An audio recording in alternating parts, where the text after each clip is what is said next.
As you know, there's not much time between Malaysia and China, to really regroup. So it's pretty tough on all the teams, and obviously they have to get all the stuff into the crate and fly it over to China.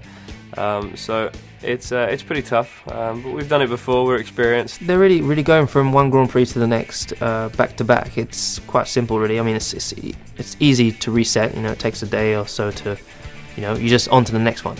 You switch off straight after the Grand Prix, and you're like, okay, next one, whether it's good or bad, from what you've just experienced, you say, okay, next one I need to keep this going, or I need to improve.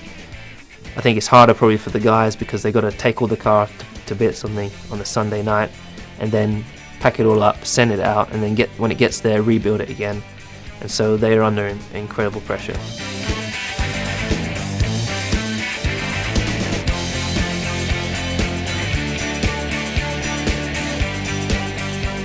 I like going to China. I think it's a great place.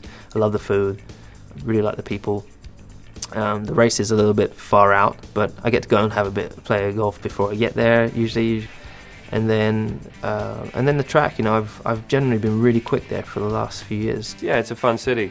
It's a great place if you want to go shopping and see some beautiful architecture. So yeah, I enjoy going to Shanghai, and it's.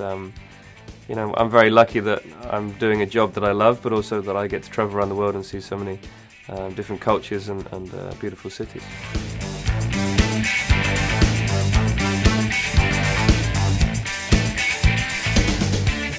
For me, the Chinese circuit is similar to Malaysia. It's quite flowing. There are some trickier corners. Turn 1 is very bumpy under braking, very tough to get the car in. And it just tightens, and you're always on the edge of the tyre all the way through the corner. You've also got a very long back straight, which is great, and hopefully be very good for overtaking. And there's also a section, I think it's turn 6 through to turn 11, where you don't breathe. Because of the G's are so high, you just can't breathe. So it's a great section of circuit, as long as you're not apprehensive, as long as you can stay relaxed. But I've enjoyed racing there, and I won there last year, so I've got good memories from the Grand Prix. It's generally been a really strong track for me. Don't know why particularly, but really suits my driving style. And it's got a real great combination of corners, cambered corners as well, so it's pretty cool.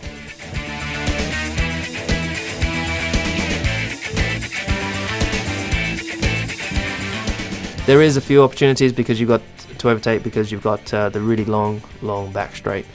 It's very long. It's almost, I don't know how many kilometers it is, but it's very long, and you come out the corner, turn 13 or 12, 13, and you're able to follow reasonably close and slipstream the guys all the way down to a really nice hairpin. So it's a perfect straight setup for an overtaking manoeuvre. Turn 1 is very tricky because you're carrying a lot of speed into that corner, but you've also got turn 5, which is a very tough place to overtake. But when you actually make a move there and it comes off, it's a great feeling. And when it's wet in China, you can overtake anywhere. Around the outside, down the inside, over the top. It seems that anything goes when it's wet there.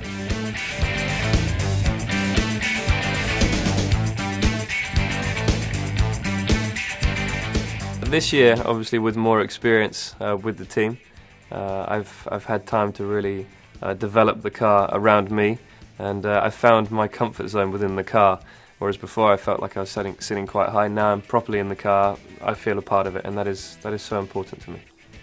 I've learned so much over the years. I've been racing for 11 years in Formula 1, and you've got to always remember that you're never, you don't know everything, and you can always learn more. There's the nutrition side of things that I've started working on now that I never even thought about before. So you're trying to be the perfect driver.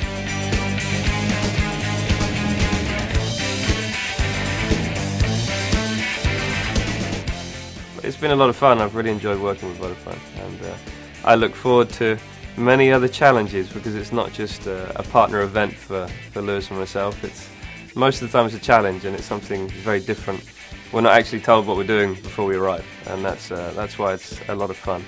So I'm looking forward to the next one. I'm not sure what it's going to be, but hopefully sooner rather than later.